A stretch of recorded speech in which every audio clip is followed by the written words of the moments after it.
fi qalbi nura wa fi sam'i nura wa fi basari nura.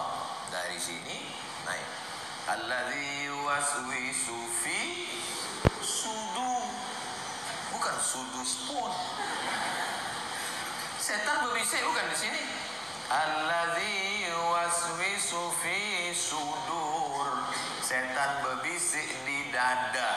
Dada yang mana? Kiri, kanan, bawah, atas. Yang mana? Dijelaskan oleh hadis. Ala fil jasadi mudghah. Dalam badanmu itu ada segumpal. Idza salahat salahal jasadu kullu. Kalau yang segumpal itu baik, dia yang lain ikut baik. Wa idza fasadat, kalau dia rosak, yang lain ikut rosak. Di mana yang segumpal itu? Sebelah kiri. 2 jari di bawah, berdegup, berdetak. Coba rasa. Masih ada berdegup? Kalau tak ada, kain kapan dah siap. Berdegup, berdetak. Orang kalau hatinya tenang, degupnya normal. Tapi kalau susah hati,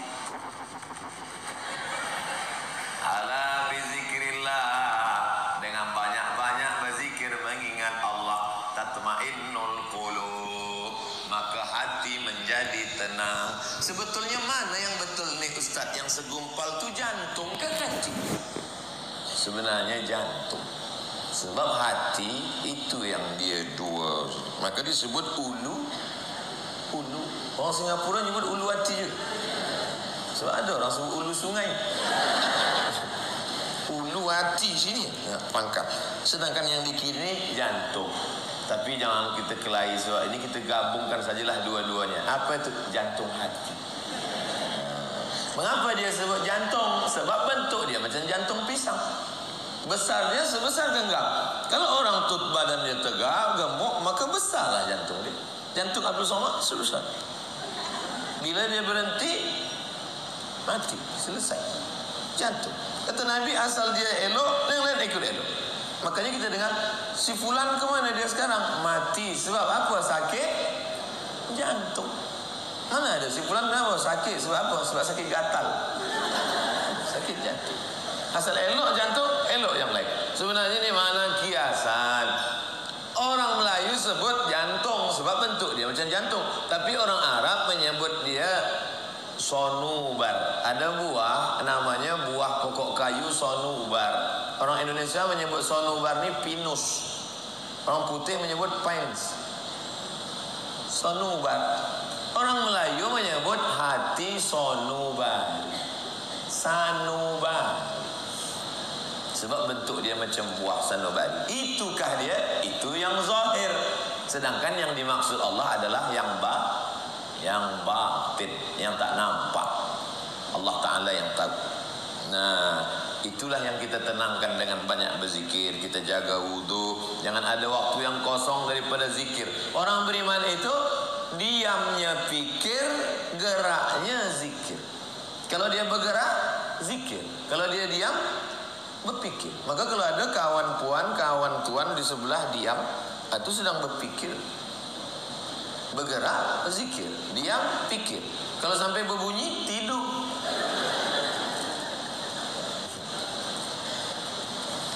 Muka surat 14. Amal yang paling elok, paling suci, paling tinggi, zikir.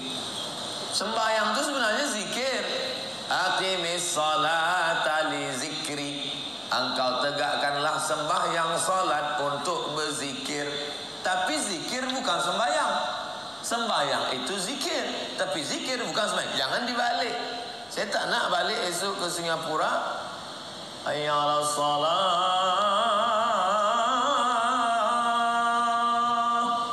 Pejam mata, zikir. Kau tak sembahyang, cukup dengan zikir. Tak betul. Sebab Nabi mengajarkan syariat. Apa syariatnya? Allahu Akbar. Iftitah, Fatihah, ayat. Allahu Akbar. Tak pernah Nabi meninggalkan syariat. Jadi sekarang ni banyak orang kaji-kaji sesat. Mengaku tasawuf. Bukan tasawuf, tasawuf. Tasawuf itu bahasa Melayu tersangkut. Tersangkut dalam jerat setan. Kau tak sembahyang? Itu sembahyang di masjid tu orang syariatnya. Aku dah sampai makam makrifat nih. Makrifat apa? Tak ada yang paling tinggi makamnya daripada Sayyidina wa Maulana Muhammad sallallahu alaihi wasallam.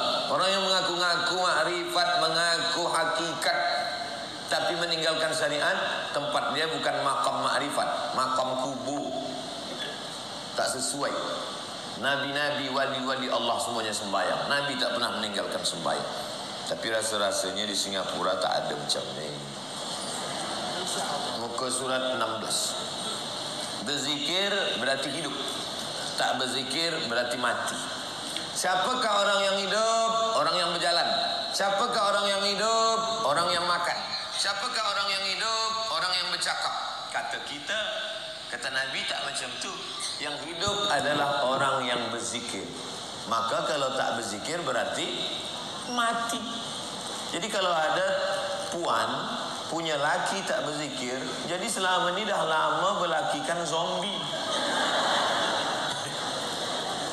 Kalau ada tuan dapat bini tak berzikir, sebenarnya tuan menikah dengan, itulah anak tuan panggil dia mami. Mami, mami. Mami return. Hantu. Mohon maaf. Kalau ada selama ni panggil mami, bukan maksud mami pakai O lah, mami, bukan pakai U. Bila kita berzikir, kita hidup. Bila kita tak berzikir, maka kita mati. Maka terus berzikir. Dalam sembahyang zikir, lepas sembahyang astagfirullahalazim, astagfirullahalazim, subhanallah mata salam wa minka salam, subhanallah, subhanallah, subhanallah. Lepas itu maka zikir. Tadi dua, menyebut di mulut, mengingat di hati. Kadang-kadang mulut kita tak boleh menyebut sebab kita sedang bercerita dengan orang. Takkan kita terus menyebut, mulut tak bercakap. Nanti bila ada orang tanya, awak di mana tazkirah di Batam tu? Jumpa ke dengan Ustaz Abdul Somad? Astagfirullah. Macam mana? Ada kalanya mulut berhenti tapi hati tetap berzikir, mengingat di hati, menyebut di mulut. Muka surat 17. Malaikat-malaikat mencari majlis zikir. Selama ni kita diajarkan malaikat ada 10. Kiraman, katibin, rakib, atid, mungkar, nakir, Jibril, Mikail, Israfil, Israel. Banyak malaikat lain. Yang 10 ni kita ajarkan pada budak-budak supaya dia cepat lekas menghafaznya. Ada malaikat yang mengantar roh dari alam arwah ke perut. Nama dia tak bagi tahu. Ada malaikat yang mencari majlis zikir. Malaikat ni berterbangan mencari majlis zikir. Manakala ada malaikat yang dapat majlis zikir, dipanggil kawan dia yang lain. Halummu ila hajatikum. Hai malaikat yang lain, inilah majlis yang kamu cari. Kata malaikat yang lain, kamu dapat. Ya, majlis apa? Majlis zikir Singapura. Ikut mereka bersama dengan kita. Kita tak nampak. Kenapa kita tak nampak? Bila kita nampak, kita mati. Sebab dia makhluk besar. Dalam Quran disebutkan, uli ajnihatim masna wa sulasa wa ruba. Makhluk bersayap, 2 sayap, 3 sayap, 4 sayap. Bila dia letakkan satu sayap di ujung timur bumi, yang satu sayap ke ujung barat bumi, penuh. Kenapa dunia ni tak penuh? Sebab dia nur. Nur adalah cahaya. Kalau berkumpul cahaya di ruang ini, di bilik ini, banyak cahaya dengan sikit cahaya tak ada pengaruh, tak ada efek. Sebab cahaya tak mengambil tempat. Beza dengan zahir, kulit yang mengambil tempat. Cahaya tiada mengambil tempat. Oleh sebab itu malaikat adalah makhluk nur. Ustaz Somad, aku nak tengok malaikat lah. Malaikat maut insya-Allah. Datang Jibril bertanya ke Nabi 3 pertanyaan. Mahwal Islam, mahwal iman, mahwal Islam, mahwal ihsan. Selepas itu Jibril pergi. Kata Nabi kepada Umar, ya, engkau tahu tak siapa yang datang tadi? Kata Umar, tidak. Jibril atakum yu'allimukum dinakum. Yang datang tu tadi Jibril. Tahu tak Umar itu Jibril? Tak tahu. Umar aja tak tahu. Apalagi Cik Umar dari Singapura. Mohon maaf Cik Umar. Jadi bila ada sekarang orang baru 2-3 kali taubat mengaji dah mengaku, aku malam tadi masa sedang berzikir turun Jibril ke rumah aku. Bukan Jibril yang turun, jin. Sedang Umar bin Khattab tak nampak. Umar dibuka depan mata dia, Jibril itu datang, dia tak tahu tu Jibril. Padahal Umar tu imannya macam mana Umar itu? Masalaka Umar fajjan qattu illa salaka syaitanu fajjan ghaira fajjika. Kalau Umar lalu di suatu jalan, maka setan akan lalu di jalan lain. Saking takutnya setan kepada Umar. Ini sekarang. Orang sekarang mana setan takut? Dia bukannya setan lari di jalan lain, dia sesama berjalan sama-sama setan. Nak mengaku pula berjumpa dengan malaikat. Adalah seorang murid. Seorang murid ni baru ikut tasawuf, baru ikut majlis zikir. Selepas itu dia datang pada gurunya. Tuan guru, ya, kami ada majlis lah. Majlis apa? Majlis bersama malaikat. Oh, jadi kami kalau berzikir malaikat turun. Kata Tok Guru, boleh aku ikut majlis kamu tu esok malam? Silalah guru datang. Datanglah Tok Guru ke majlis itu. Manakala mereka berzikir, turunlah malaikat berjubah hijau. Turun malaikat berjubah hijau, kata Tok Guru berbisik ke muridnya, jangan pandang ke atas, pandang ke bawah. Kenapa Tok Guru? Pandang ke bawah.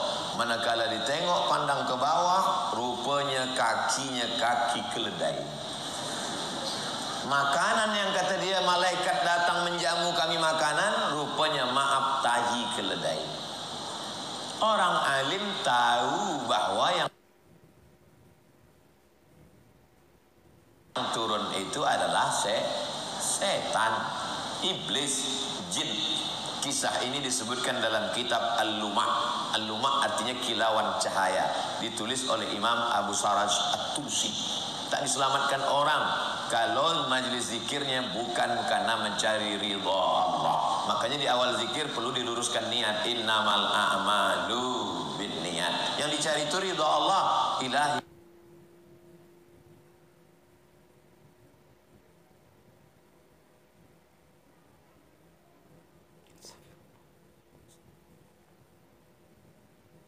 api.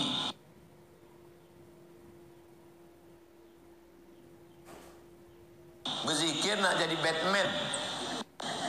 Apa ini? Zikir mestilah mencari ridha Allah. Allahumma inna nas'aluka ridhaka wal jannah. Makanya berwuduk dulu.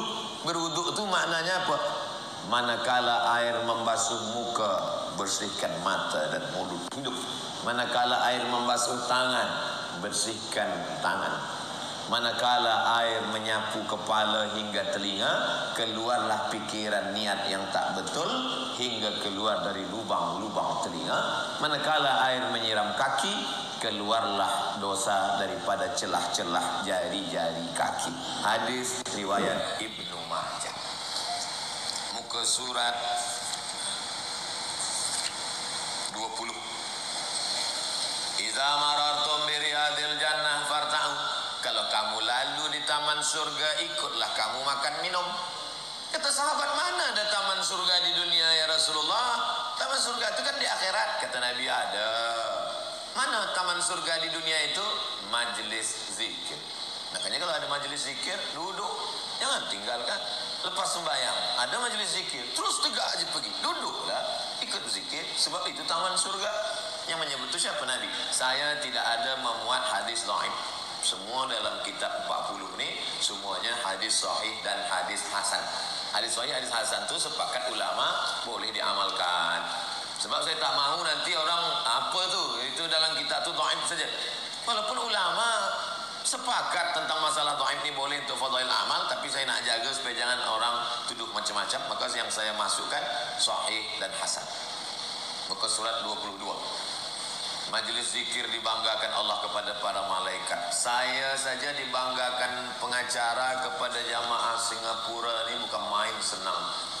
Mari kita dengarkan tazkirah yang akan disampaikan Profesor Dr. Abdul Somad. Rasa-rasa naik ke atas.